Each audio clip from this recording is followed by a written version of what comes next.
fall. It's saved with 5 get one for hand select items. It's time to like the way you work. Play some more while I wait for dinner. Dinner.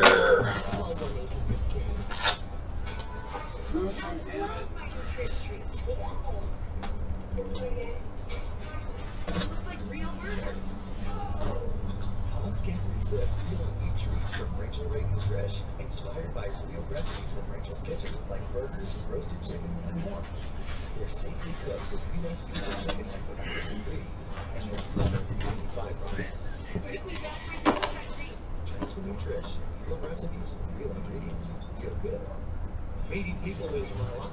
I have to be careful how wide I would open my mouth because I was embarrassed to show my teeth. It's time to do something for myself that was going to be permanent.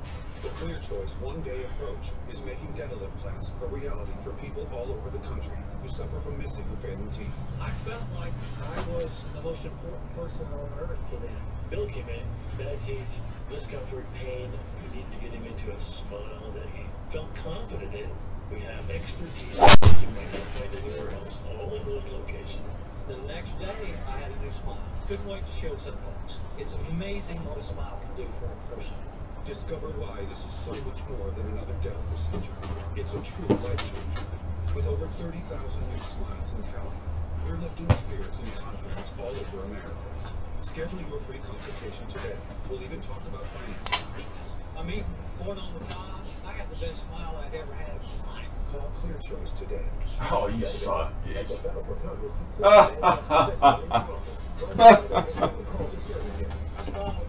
the values of the United States military, plus former Obama senior advisor Valerie Jarrett.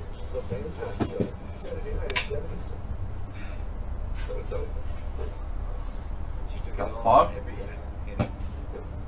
Never forget those words. It's not me. Whatever. Whatever me. Then she says, you don't make time for me. Why? Yeah, me too. Okay, so is money great? Stay with someone who has your best interests. Start a new relationship and text you and bang happily ever after. Attention San Diego. The highest electric bill ever. Solar Solaris has the solution. Go solar and roofing American style. Solar Solaris is San Diego's well-known solar and roofing contractor. For a very limited time, save up to 6 months. Independence from the electric company. Call Solar Solaris right now. 888-906-4027, 888-906-4027, or SummerSolaris.com. Election night in America, Tuesday, November 6th on CNN. Daily Beast is reporting tonight that President Trump's use of the phrase horse face a couple of days ago, referring to adult film actor Stormy Daniels, was not an accident. In fact, the Daily Beast says the tweet was road tested with friends and advisors, and according to the report, he thought it was politically brilliant. This is what he posted about Daniels after a federal judge had dismissed her defamation lawsuit against him. Quote, great, he said. Now I can go after Horseface and recruit a lawyer in the great state of Texas. She will confirm the letter to sign. She knows nothing about me. A total con. As far as the first two reporters that just go out and whatever. Remember when he was running for president in 2016 against a crowded opponent.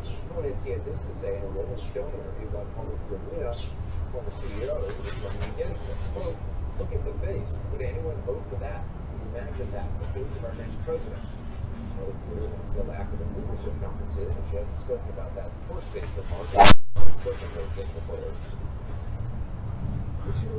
Based on your own experience with candidate Trump, what goes through your mind when you hear him refer to a woman as horse face?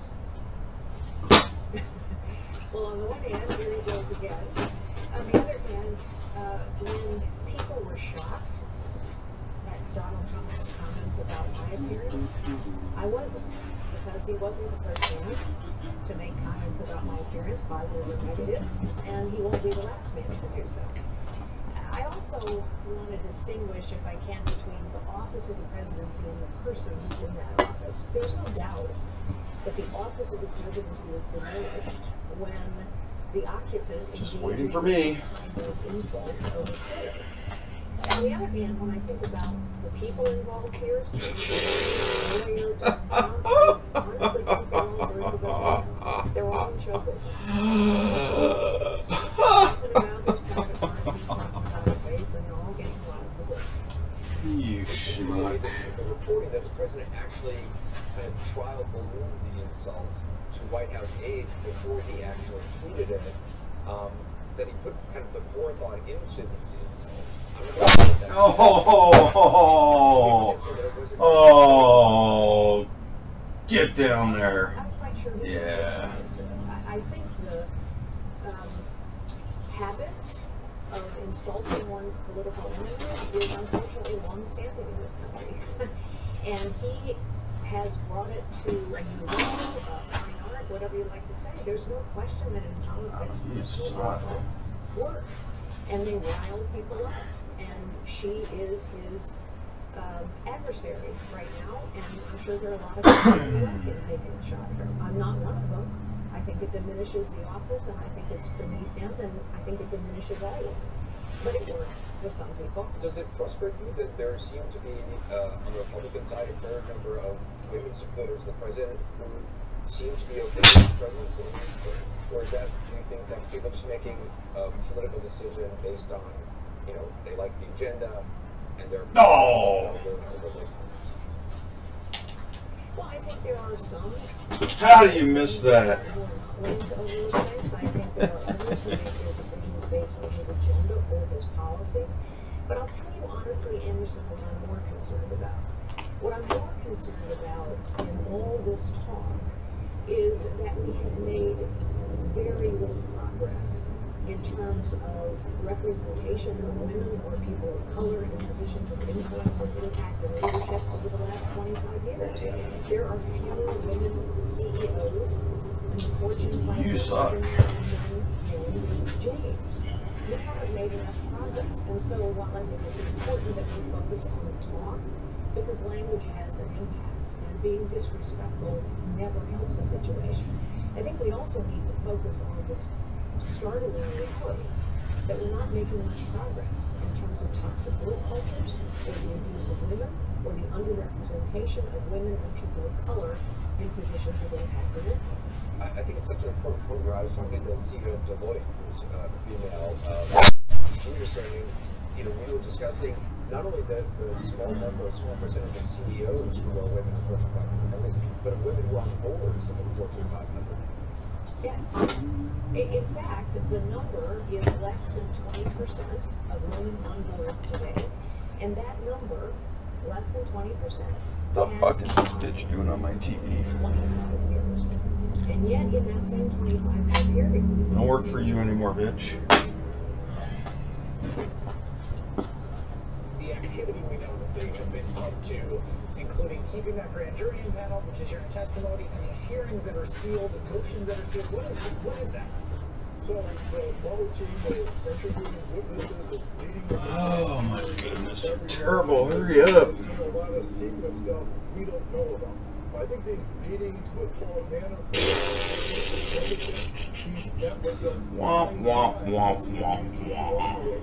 So part of this is about obstruction of justice. Mueller finally has an inside limit at this meeting at the Trump Tower with a Russian lawyer, a meeting that Don Jr. and Sr. have repeatedly lied about Mitchell's consciousness of guilt to a prosecutor. But more importantly for our national security, Manafort also has information about collusion.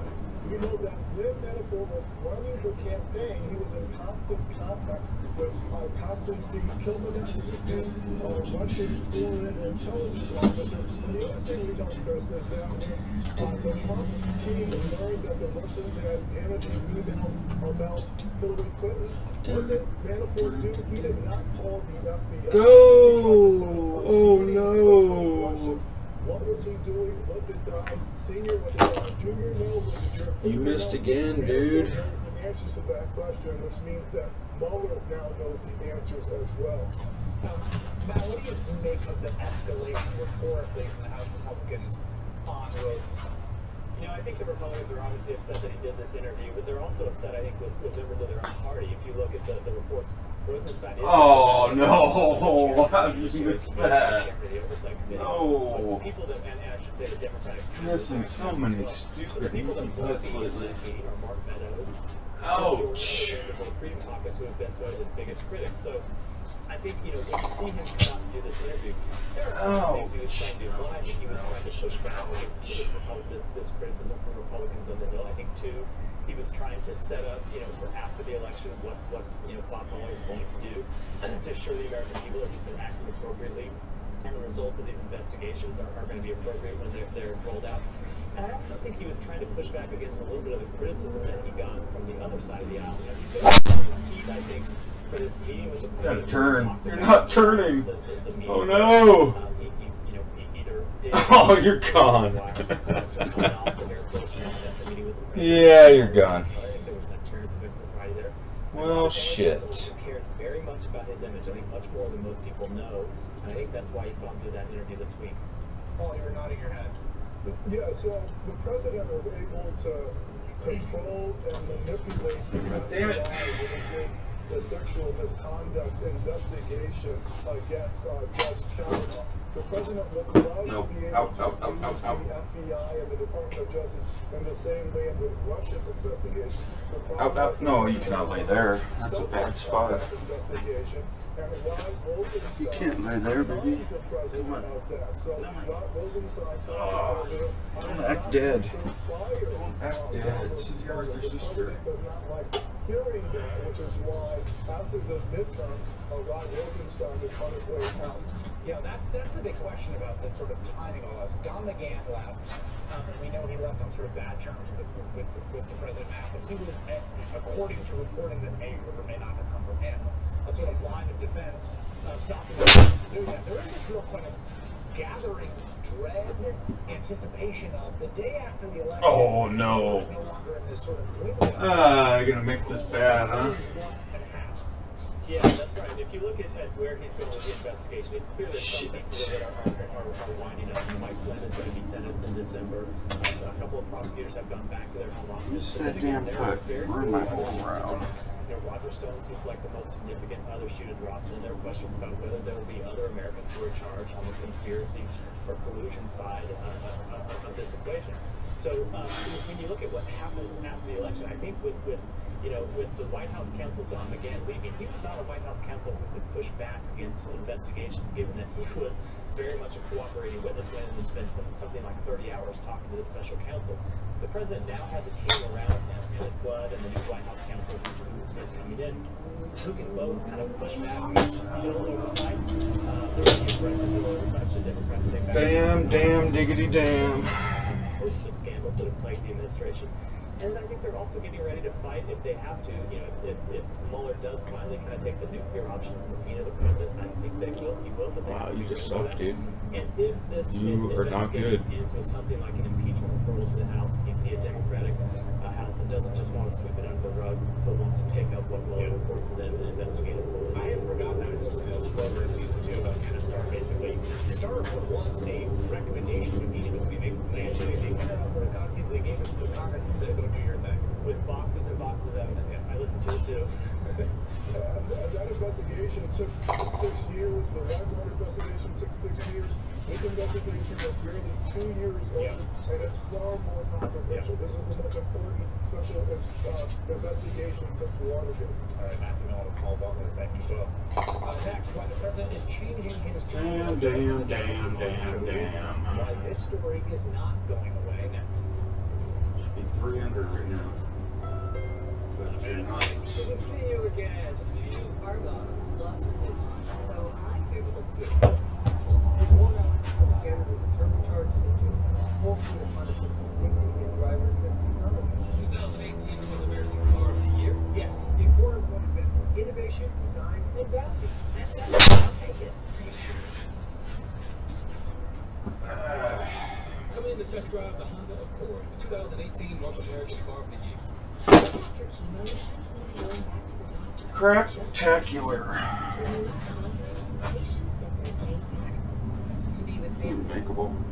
or just to sleep in. Strong chemo can limit the risk of serious infection. In a key study, Neulasta reduced the risk of infection from 17% to 1%, a 94% increase. Neulasta Med Pro is designed to deliver Neulasta the day after chemo and is used by most patients today. Neulasta is for certain cancer patients receiving strong chemotherapy.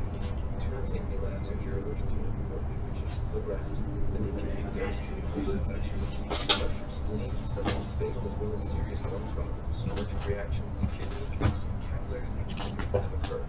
Report abdominal or shoulder tick pain, trouble breathing, or allergic reactions to your doctor right away. In patients with sickle cell disorders, serious sometimes fatal crises can occur.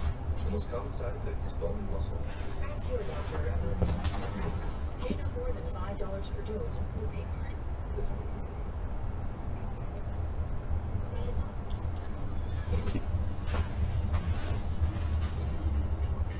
What are we supposed to do? Tell you what I'd do. I'd start running. Down, gentlemen, hustle! Damn. Ours does. Tough on crime. New video doorbell. Keep your home and your neighborhood safe. Well, that ring. Honestly, it's a struggle. Traffic and roads a mess. Rents going up. Friends and family moving out of state. Millions of Californians are near or below the poverty line. Politicians like Gavin used to talk about things, but gas and food prices, homelessness, gathering. Hey, don't put it in the fucking ocean. So yeah, it is time for a change. Time for someone new. California roads are problem on every corner. I'm not afraid to go over to pothole and stuck in traffic. Then there's Prop 6. Prop 6 will donate $5 billion in annual funding and build thousands of infrastructure repair projects already underway. Roads, my family uses every day. Prop 6 makes more unfilled potholes. The notion. And more unsafe bridges and overpasses that put us at risk. I wouldn't know. It's a dangerous road. President Donald Trump had his strongest words to date on the apparent killing of Washington Post columnist Jamal Khashoggi after he walked into a Saudi consulate in Istanbul more than 2 weeks ago. Jamal Khashoggi is dead. It certainly looks that way to me. It's very sad. I think we'll be making a statement, a very strong statement, but we're waiting for the results of about 3 different investigations, and we should be able to get to the bottom fairly soon. This on the same day that Treasury Secretary Stephen Mnuchin tweeted, quote, just met with Donald Trump and said, Pompeo, we have decided I will not be participating in future investment initiatives. Bastard. Arabia. All of which suggests that the president, a frequent, if not obsessive, cable news viewer, is listening to the coverage of this story. Okay, we're back. We still have 30 minutes within This that. one is called the imagination of the world. Unfortunately, Mr. Trump said to reporters, it's not a positive. Not a positive. The Secretary of State Mike Pompeo Okay, baby, sounds good. insists on giving Saudi officials a few more days to get their story just right. Much like what happened on child separation, the president has realized this story is not going away, and in fact has precipitated an international crisis, and at some point, he's going to have to do something about it. Here to help me understand what could happen next, former Deputy Assistant Secretary of Defense and MSNBC National Security Analyst Evan Farkas, and Dana Shellstone, former U.S. Ambassador to Qatar. Ambassador, let me start with you, perhaps. What do you think about the moves that Mike Pompeo has made diplomatically in the last few days? Well, I think most of us were fairly surprised to see him participate in a photo op, and not just any photo op, but a smiling photo op when he went to Riyadh. You know, after what has happened, one would expect that the Saudis would have come to us seeking our help instead of travel to Riyadh. And then he, for some reason, agreed to participate in a smiling, happy photo op that really just looked like we were participating in a cover-up of what has happened here. Well, and Evelyn, I mean, part of what's bizarre about this, you've got Pompeo saying, oh, they're looking at the investigation, Trump saying they're looking at the investigation. A lot of people made this joke about, you know, the OJ finding the real killer, but there's nothing to investigate. Like, very clearly the Saudis did this. It seems almost perverse, quasi-Stalinist to talk about the disappearance of the man and how the Saudis are going to investigate. Right. I mean, Chris, it seems to me like they're stalling for time because they think that the public will let this go. There was somewhere, I don't recall which media outlet it was now, but they were saying, well, Jared Kushner was saying, you know, this will disappear just like when the Crown Prince Nemesis hole. you know, sheikhs under house arrest and took their money, or when he put the original female activists who wanted to get driving, you know, the right for women to drive in Saudi Arabia, put them in jail recently. You know, all these things sort of blew over. Yemen, of course, the atrocities there kind of blew over.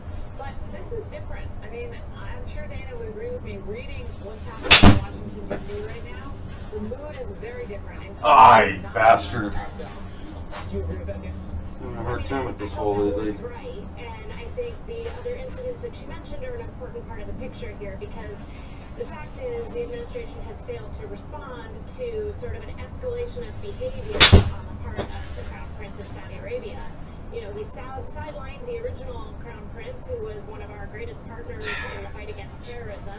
We didn't say a thing. Damn it. Fighting Yemen, you know, killing a school bus full of children, we didn't say a thing. Blockading one of our partners in the region that hosts our largest airbase, didn't say a thing. Kidnapped the Where are you going? Lebanon, didn't say a thing. It's too long.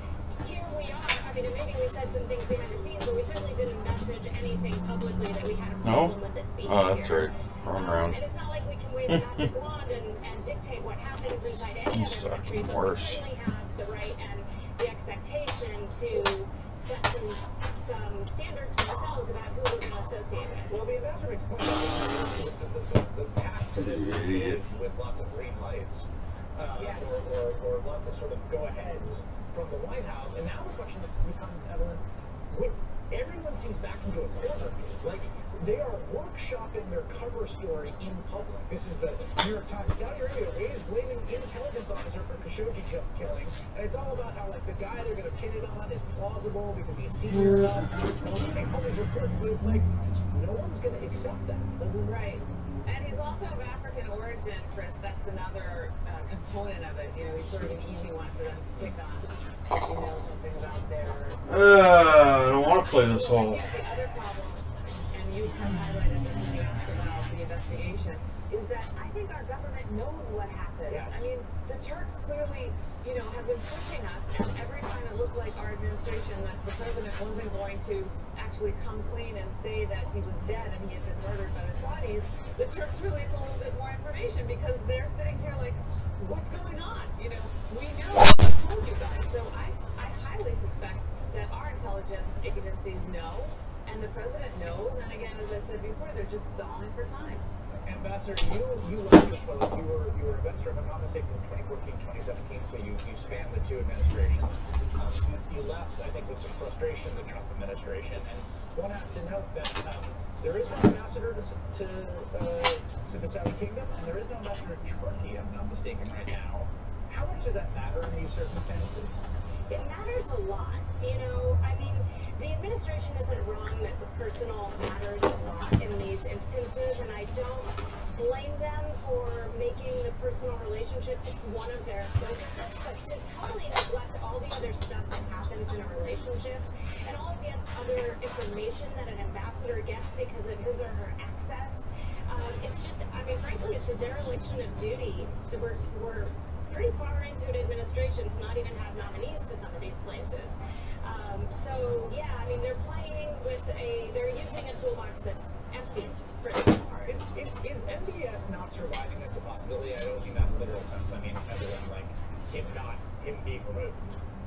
I think it's a possibility. I don't know how much of a probability it is because obviously he's the favorite son of the king, and it will be up to the king notionally to decide to push him aside. But he's got a lot of rivals. You know, he's got a lot of enemies. All those people that he put on house arrest against Carlson, you know, his relatives. Yeah, there's a lot of motive. Yeah, and a lot of people were uncomfortable with putting him, you know, in the line of succession and giving him all the power. There were a lot of people, including Khashoggi himself, who were saying that he was a reckless young man who was inexperienced and shouldn't be in that position. Yeah, I just don't know how. The thought that a year from now they'll be like, you know, he did chop the guy up, but just it's really horrifying. Evelyn, yes. And they're Islamic. I mean, they're supposed to be the keepers of, you know, the holy cities. Evan Farkas and Dana Schultzmith, thank you. That is all this evening. A great time. Our show starts right now. Good evening, Rich. Good evening, Chris. Thanks, my friend. Much appreciated. And thanks to all for joining us this hour. Very happy to have you with us on the night where we have some big news for your soul. For your soul, for your conscience, and for your country. The unexpected news we have to report and discuss tonight is that apparently shame still exists. You thought it was gone. You had good reason to believe that shame was extinct. But we have just tonight shame, if not accountability, at least a little bit of shame in American politics. It's so unfamiliar, it feels like we are covering something in a foreign language. But I swear this really happened today. Knock me out with a feather. I swear this happened. All right. You might remember early this year, we learned that Ben Carson, who had been a Republican presidential candidate, who ran against Trump in the primaries, then he endorsed Trump for president after he dropped out of the primaries. Then Trump named Ben Carson to his cabinet, named him Secretary of HUD, Housing and Urban Development. You might remember earlier this year that we learned that Ben Carson, upon moving into HUD as the head of that new agency, he decided that he needed a $31,000 table for his office. Remember that? It's kind of like a dining set. I'm not clear why you'd need a dining set in your office if you dine in his office. I don't go to my office, but I do so over the keyboard, unfortunately. But Ben Carson wanted a $31,000 table to dine.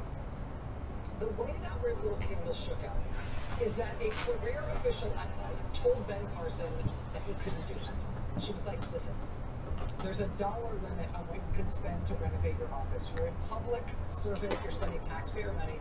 It's like a $5,000 limit for you doing renovations for your whole office. Under no math could a $31,000 table fit under that threshold for renovating your office. And so this career official at HUD told him, no, you can't do that under obligation. And so, obviously, they had to get rid of her. They got that career official right out of there, and they brought in someone more amenable to the ways and desires and furniture tastes of this new administration. They brought in someone who had worked on the Trump campaign. She's a lawyer. I believe she's from Queens. She had no relevant experience whatsoever, but she worked on the campaign, so they brought her in. And she took a look at that table, and the way she saw it, she actually saw that as quite a legitimate expense. She approved it. It is nice to have people like that you can bring in when you need them, right? And trust me, there are many instances in which you need people like that in the Trump administration. Behold Ryan Zinke. Ryan Zinke was a Republican member of Congress before Trump named him to run the Department of the Interior. Department of the Interior is not the world's most high-profile agency. One gets the sense, though, from Mr. Zinke that he would like to make that job as high-profile as he can. You might remember, he's the Trump cabinet officer who rode a horse to work on his first day in the job. He used taxpayer expenses, taxpayer funds to stop traffic in that entire part of Washington, D.C., so he could show up on the horse because he thought that would be cool. Once he dismounted and made it inside the building, Secretary Zinke soon made it a new practice at the Department of the Interior that a staff member would be assigned to, I kid you not, to run to the roof of the building with Secretary Zinke's personal flag, to run that up the flagpole whenever Ryan Zinke was at his desk. So everybody could tell from a distance, or maybe even from a passing plane, that Ryan Zinke was in the house. It has been a sort of hallmark of Ryan Zinke's political career that he has sometimes overdone it a little bit with the visuals. When he was running for Congress, he irked a lot of his fellow veterans by putting the trident symbol for the Navy SEALs on the side of his campaign bus, which sort of implied that the Navy SEALs were endorsing him in his candidacy. That was further complicated by the fact that it only emerged after Trump nominated him to this cabinet job that what had actually derailed Ryan Zinke's career in the Navy was that he got in trouble during his time in the service, he got in trouble specifically for chiseling the government on his travel expenses, which perhaps should have been a little bit more of a red flag than the Trump administration was prepared to notice when they nominated him. Grifter after grifter after But the nomination grifter. he got through, and since Ryan Zinke got that job at the Interior Department, he has had taxpayers pay for a private jet flight on an aircraft owned by an executive from an oil and gas company in Wyoming. After he gave a motivational speech in Las Vegas to a hockey team owned by one of his biggest campaign donors, he took that private jet ride from Las Vegas back to his house in Montana. He's also charged taxpayers to pay for his private jet flights to Republican fundraisers. And then there's the multiple private jet flights he charged to U.S. taxpayers for flights to and around the Virgin Islands, including for what sounds like a super awesome snorkeling tour. Taxpayers paid to fly him to that on a chartered jet. Ultimately, Trump Health Secretary Tom Price, who had to resign in disgrace, and then Trump EPA Administrator Scott Pruitt, who had to resign in disgrace. Oh, come on, Lynn, help me out. For being the most flamboyantly, unsustainably corrupt members of the Trump cabinet yet. But, you know, Ryan Zinke has always been a contender. Do not count him out. His behavior in office led ultimately to the independent inspector general at the Interior Department starting 4 different simultaneous ethics investigations into Zinke's behavior since he's been running that agency. Oh, what a shot. Now, if you're the Trump administration, that just seems like a terrible idea, right? An independent investigation of Ryan Zinke? Why would we allow that? Why are we allowing that? Why would we let that go forward? Hey, where's the dining set lady?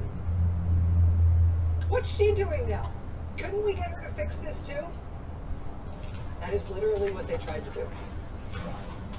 2 days ago, the Hill newspaper was first to report on an email from HUD dining set secretary Ben Carson congratulating this woman who had worked on the Trump campaign and who worked in Carson's office. The email was congratulating her on her graduating from Ben Carson's office at HUD, which is where she approved the dining set. He was sending this email to let everybody in the agency know that she was on her way out because she was moving up, because she was getting what is actually a really serious and prestigious job. Ben Carson's email, again, first reported 2 days ago, announced that this woman from his office would now be leaving HUD and she'd be moving over to the Department of Interior to become the independent Inspector General of the Interior Department. Wow, that is a big promotion. Now, there are obviously no problems with the idea of this person becoming the Inspector General at Ryan Zinke's agency. Number one, she's the dining set person. she really is the person who was brought in to excuse Ben Carson's $31,000 table and the corruption and ethics and waste problems therein. That's not a great background for an Inspector General who's supposed to ferret that kind of stuff out. Number two, she has absolutely zero experience in anything related to the Department of Interior. More importantly, number three, she has absolutely zero experience when it comes to investigations of any kind. So, did you say there are 4 active simultaneous ethics investigations into Ryan Zinke? Well, this person will be perfect. Bring her in. So Ben Carson makes this announcement to his staff. We're so sorry to see you go. You'll be great at your Inspector General job at the Interior Department. Congratulations. Meanwhile, the actual Inspector General at the Interior Department, the one who's doing these 4 simultaneous investigations of Zinke, she learns about this when a colleague shows her Ben Carson's email. That's how she learns the news that somebody new is apparently coming on over to take her job. And to her credit, she basically refused to acknowledge that that was any real indication that she had been fired. She continued on, waiting to actually hear officially that she was out of a job. But for the past couple of days, where it looked like this was going was that the U.S. federal government under this president is going to hit yet another new level. Right? When it comes to the tolerance of, and even the sort of celebration of just rank corruption, right? But you've got a professional, experienced, independent Inspector General running 4 active investigations into a Trump cabinet secretary. She's going to get fired. She's going to be replaced by someone with no experience whatsoever, except that this new person worked for the Trump campaign and has helped them cover up ethics scandals before. And for the last couple of days, that looked like where this was definitely heading. But then, Shane woke up.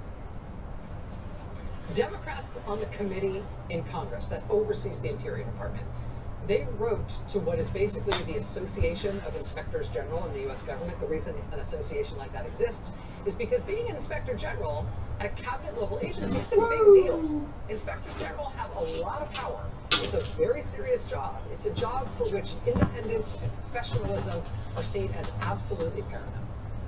And because of that, to a certain extent, the Inspector General community, they kind of self-police. They have an association. They try to make sure that these important, sensitive Inspector General jobs only go to people who are capable of doing that kind of work, who have relevant experience, and who can do that work with unimpeachable integrity. So the Democrats, it occurs to them, hey, maybe we should write to the Association of Inspectors General and say, hey, the dining room set from Ben Carson's office, really? She's going to be an Inspector General now for a cabinet agency? That's not exactly how they put it. They put it this way. Come on. The mere threat of replacing an Inspector What General am I doing here? Put them in the wrong spot every time or something. Scrutiny will send a signal to current and future IGs throughout the federal government that releasing unfavorable findings may threaten their job. Quote, it creates a permanent disincentive for the candor required for an effective IG and severs the independence that is the foundation of effective oversight over federal government waste, fraud, and abuse. So they send that off, and I know at this point you're thinking, oh, Democrats, that's cute. Right? You're in the minority in the House, which means you don't have any real power. Republicans clearly do not care about this. And there's a Republican administration doing it. The Trump administration gets away with stuff like this and worse on a daily basis, right? Under the Trump administration, they have very quickly completely degraded any ideas or expectations that we have about corruption and abuse and nepotism and conflicts of interest. So, why bother? Well, you bother because sometimes it works. And in this case, lo and behold, shame makes an appearance in the Trump administration, and kind of. They're not, of course, shamefacedly admitting what they were trying to get away with here. But they did get caught here. They got confronted about it, and now they have ended up climbing down. You might have seen this headline in the Washington Post today. Trump administration does about face on its own announcement that top aide at HUD would be Interior's watchdog. That's a lot of words, but it means they gave up on this scheme. The way they decided to get out of this, to climb down from this, is Zinke's office telling reporters that, oh, this was never the plan. I don't know what you're talking about. Why do you think it was the plan? Oh, that Ben Carson email that said this was the plan? That was Ben Carson just screwing up. Zinke's office put out a statement today saying the email from Ben Carson was, quote, 100% false information. And he said this woman from HUD was going to become the new Inspector General. I mean, I think this is what shame actually looks like with these guys. Even when you get caught and you have to climb down, still pick a fight about it. Blame someone else. Pretend to still be on offense. But what they were trying to pull off with this Inspector General switcheroo, they're now not doing it. So, to the Democrats who pushed on this, this is one of those rare examples that shows that fighting over this stuff sometimes works. You can't win if you don't play, right? I mean, even when it seems futile, right? We are. I understand why sometimes it seems futile. We are in a new era where the president is retaining his private business interests. All of his finances secret, and he's giving senior jobs to his kids, and he's hired cabinet officials and senior regulatory advisors who came into government service and immediately started making policy to benefit their own business interests, which they then lied about. I mean, it's exhausting, right? Just big picture. Imagine any other time in U.S. history when we would be heading into a congressional election while the president's campaign chair, deputy campaign chair, national security advisor, and longtime personal lawyer are all going to prison. They're all awaiting sentencing, even before this presidency made it to its first midterm election. We've never been in this dire a place in terms of ethics and criminality, and including Watergate, and Teapot Dome, and everything else you could imagine. But what do we as citizens do about it? And what do we want our public officials to do about it? Bad, The dude. solution That's can't bad. be to, just lower the You bar, suck. give up your expectations, throw your hands up, and accept, okay, this is how corrupt America is now.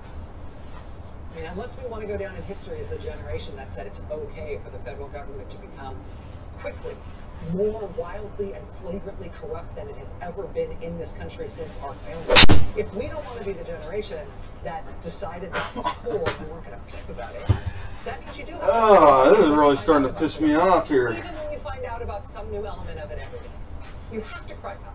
You have to denounce it and put up a fight. Not because you're going to win every time, you won't. But because, A, we all have to answer ourselves in our lives at some point, and you are complicit in it if you say nothing. And B, more practically, if you do choose to fight, every once in a while, you might win. Oh. And so tonight, the Inspector General's office at the Interior Oh, I Department, can miss which is that. still intact, I can miss that if I try hard enough. There are still multiple investigations. Okay, I'll be right there. Apparently, that Inspector General will not be Oh, allowed to gotta stay get there. this one for the win. Oh, ice and knee. And now here's the line.